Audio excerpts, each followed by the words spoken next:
안녕하세요. 위험한 경매 교실의 김병룡입니다. 이번 시간은 이제 2부죠. 2부. 지난 시간에 이제 접근성까지 같이 했고, 이번 시간에는 뭐냐면 핵심 내용을 한번 정리하는 시간을 한번 갖도록 하겠습니다. 자, 핵심 내용 정리입니다. 핵심 내용 정리예요. 이제 먼저 이제 임야기 때문에 여기가 지금 지적법상 임야지요. 임야니까 무슨 법을 적용받냐면 산지관리법에 적용을 받습니다. 그쵸? 산지관리법인데 여기는 준보존산지이기 때문에 개발이 가능하다. 보존산지는 안 됩니다. 이제 준보존산지이기 때문에 산지 전용 허가를 듣게 해서 이제 개발행 허가하면 되겠죠.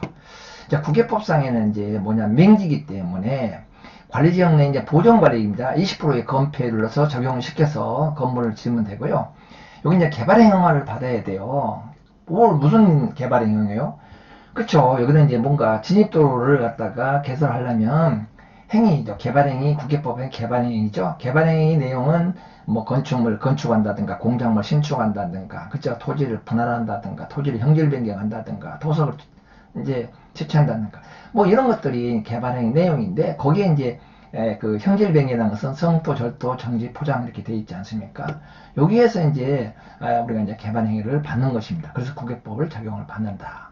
진입도로 개설이죠? 맹지니까. 아까 농어촌법상에 여기 도로는 3m 폭이라고 했잖아요. 그죠? 3m 폭을 가지고서도 건축 행위가 가능하겠습니다. 그런데 여기에서 지금 저희가 2460번에 임야이기 때문에 여기 도로를 가지고는 바로 안 되는 겁니다. 여기에 붙어있다 하면은 이제 가능하죠. 근데 여기는 이제 이렇게 3m 폭을 가지고서 건물을 지을 수 있는 것은 한도가 있어요. 한계가 되어 있습니다. 한도가 되어 있는데 얘는 이제 우리가 이제 여기서 4m 도로를 확보해서 2m 도로를 접해야 되는 것입니다. 그래서 농어촌 도로하고 현황 도로하고 접해서 도로를 개설하는데 4m의 폭을 개설해야 된다. 지금 이걸 이제 말씀을 드리는 거예요. 자, 건축법상에 이제 여기서 건축 행위를 해야 되겠죠. 건축법상 산지관리법하고 개발행위 국외법에 두 개가 이제 합의가 되면 최종적으로 건축 허가가 나오는 것이죠. 여기에 대해서 이제 하나라도 이제 이게 이제 그 요건을 갖추지 못한다면 건축법상의 허가가 나오지 않는 것입니다. 자, 그 다음에 이제 해당 토지의 사진 한번 보도록 하겠습니다.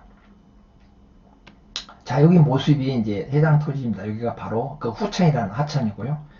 이 도로는 56번 국도의 왕복 2차선 도로에서 본 지금 해당 토지의 앞에 사진입니다. 자, 또 한번 해당 토지 이제 정면에서 아까 현황도로에서 본 이 모습입니다. 토지가요. 해당 토지가 임야고.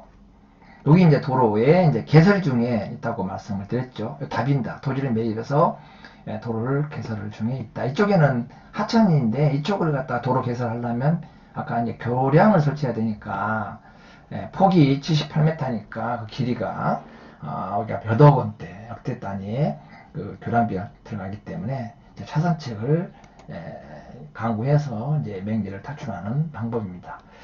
그러면 이제 이 지금 지적법상의 임야 그쵸? 또는 맹지에 1차에 입찰한 이유가 뭐겠습니까? 그쵸? 1차에 입찰한 이유, 1차에 입찰한 이유를 한번 보도록 하겠습니다.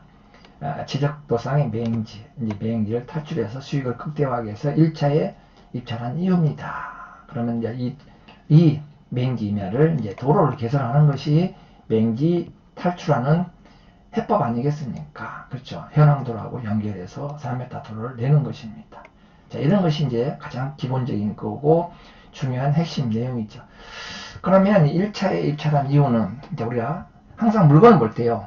그 현재 가치하고 미래 가치를 갖다 나눠 봐야 될 것 같아요. 현재 가치는 현재에 있는 가격을 얘기하는 거죠. 근데 미래라는 것은 미래 가격이 아니라 미래 가치, 현재 가치는 낮더라도 미래 가치는 어떤 하자가 있어서 그 하자를 치유하게 되면 미래 가치는 어떻게 되면 높게 나타나겠죠.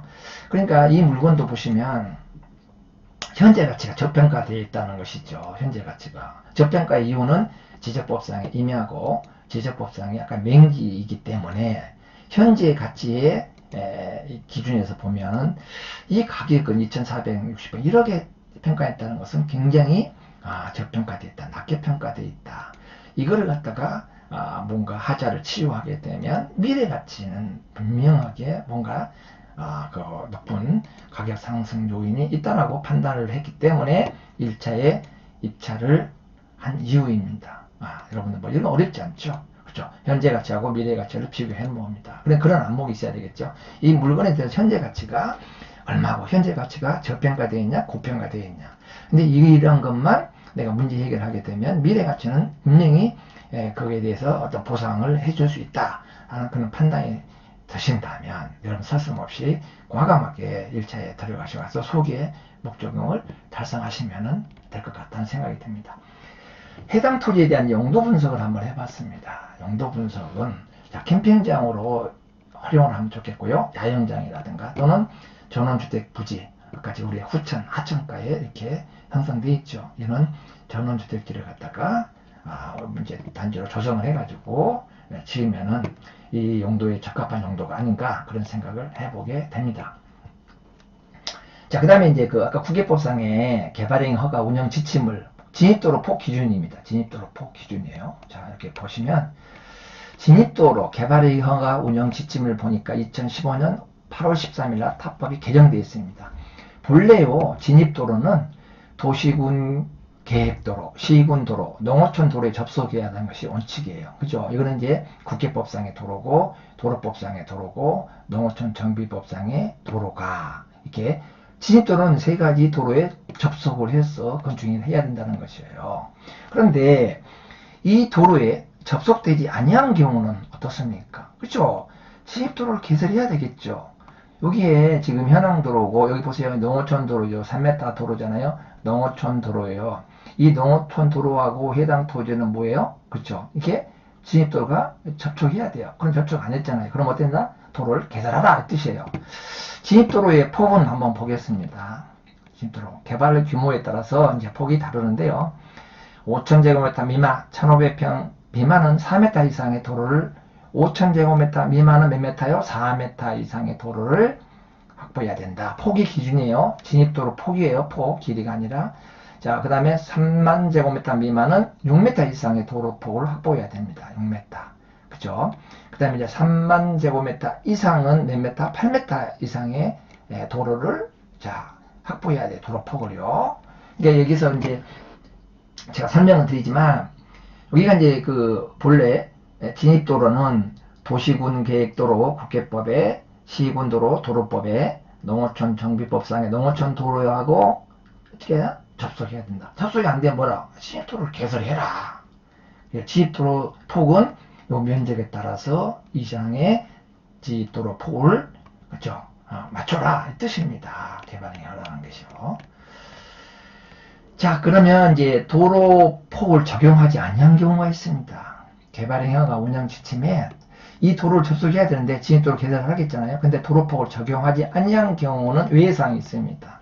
어떤 거냐면 차량 통행이 가능한 마을 안길, 비도시적이죠. 면이 단위를 얘기하는 거예요. 현황도로 이런 것은 차량 통행이 가능한 마을 안길, 옛날에는 이렇게 현황도로를 갖다 지적도상에 도로로 표시 안 되어 있지만 현재 가서 보니까 사실상의 도로가 있는 것이에요. 마을 주민들이 오랫동안 장기적으로 20년 이상의 이 도로를 갖다가 이용해서 마을을 갖다가 나갔다 들었다 할 수 있다는 것이죠. 이런 걸 현황도로라고 해요. 자동차 통행이 가능한 마을 안길이에요. 그 다음에 차량 통행이 가능한 이게 농로, 차량 통행이 가능한 농로둑에 접속할 때는 도로폭을 적용하지 않는다. 비도시적은 4m, 2m, 도시적의 건축법상의 도로 요건을 갖추지 아니하고 이 도로하고 접속되지 않으면 3m 도로만, 차량 통행만 가능하면 여기다가 건축행위를 할 수 있다.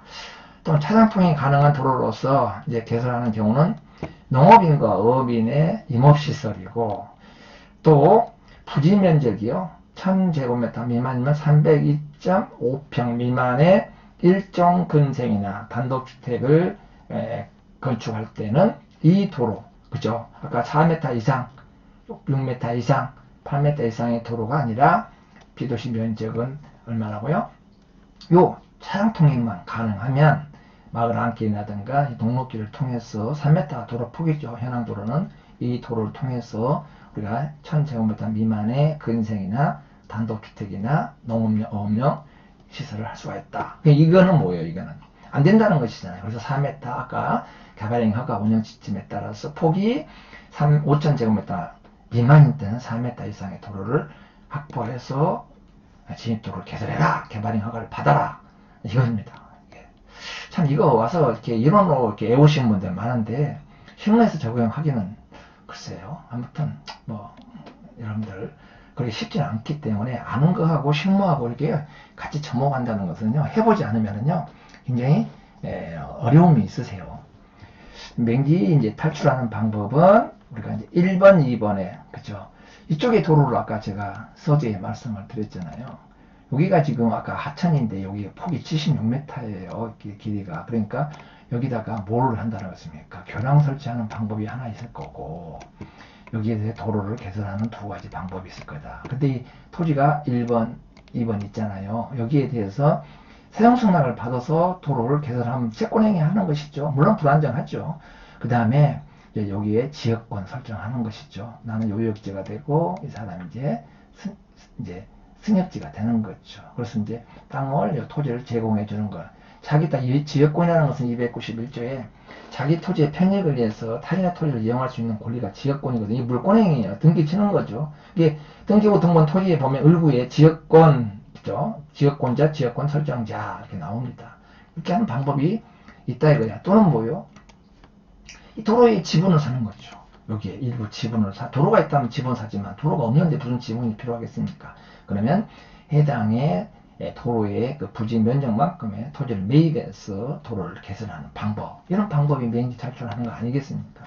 그러니까 이렇게 이론은 쉬운데 실제 가서 도로를 개선하는 것은 만만치가 않습니다.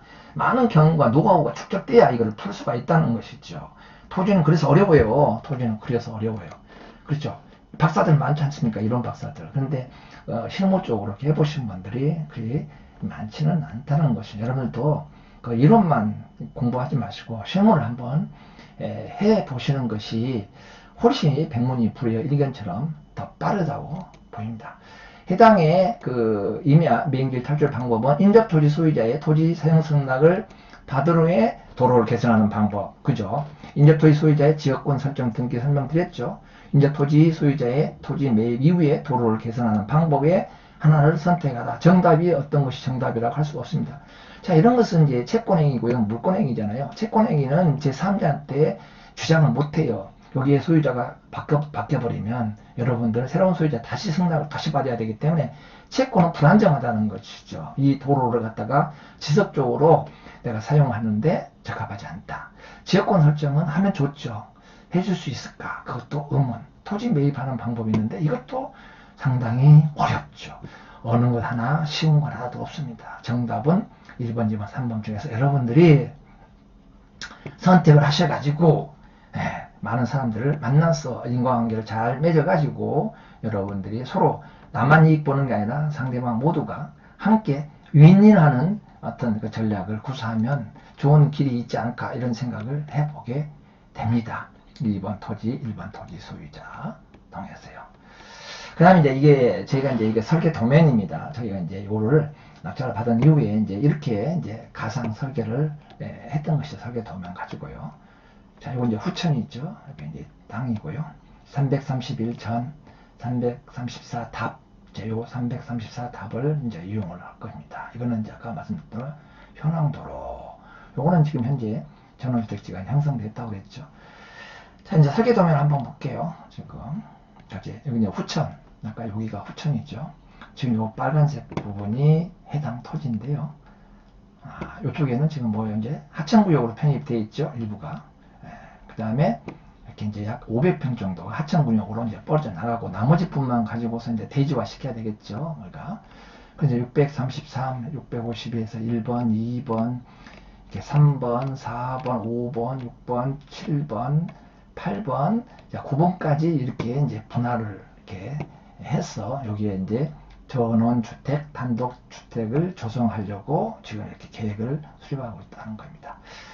이거 평은 한 200평 내로요. 이쪽에 이제 331천, 여기 이제 334다. 이렇게 답을 이렇게 334답에다가 이렇게 도로를 지금 개설 중에 있습니다. 이 도로의 폭은 초입은 이제 6m로 했고요. 여기 폭이 한 40m 정도 되는데요. 길이가 초입은 이제 여기서 이제 차가 나올 때 여기서 이제 서로 교행을 해야 되잖아요. 근데 대기 상태이기 때문에 넓어야 되잖아요. 그래서 6m를 했고 4m 안에는 본래 이제 4m, 2m만 잡혀도 되는데 3m로 도로로 폭을 이렇게 맞추는 겁니다. 여기가 40m고 이 도로는 아까 농어촌 장비법상의 도로 무슨 도로? 현황도로, 농어촌 도로 여기서 이제 연결한다는 것이죠. 여기 연결이요. 그래서 이거는 3m 폭으로 돼 있다. 지금 이렇게 해서 이제 해당 그 양양의 임야, 맹지 임야를 가지고 도로를 갖다가 개설해서 냉지를 탈출을 지금 하고 있습니다. 여러분들 이렇게 쉬운 것은 아니지만 한번 같이 이런 것도 적극적으로 한번 해보시면은 조금 도움이 되지 않을까라는 생각이 듭니다. 이번 시간에는 이제 맹지 그 임야를 낙찰을 받아서 도로를 개설해서 맹지를 탈출하는 방법에 대해서 한번 살펴봤습니다. 좋아요하고 구독은 사랑이라고 하잖아요. 보시고 조금이라도 도움이 되셨다면, 희망을 가졌다면, 나도 할 수 있다는 자신감을 가지셨다면 구독을 좀 눌러주시기 바랍니다. 이게 바로 좋은 정보, 유익한 정보를 제공하는 길이라겠죠. 다른 뜻 하나도 없습니다. 이게 무료입니다. 그냥 가지 마시고 항상 적극적인 여러분의 그 마인드가 좀 필요하지 않나 생각합니다.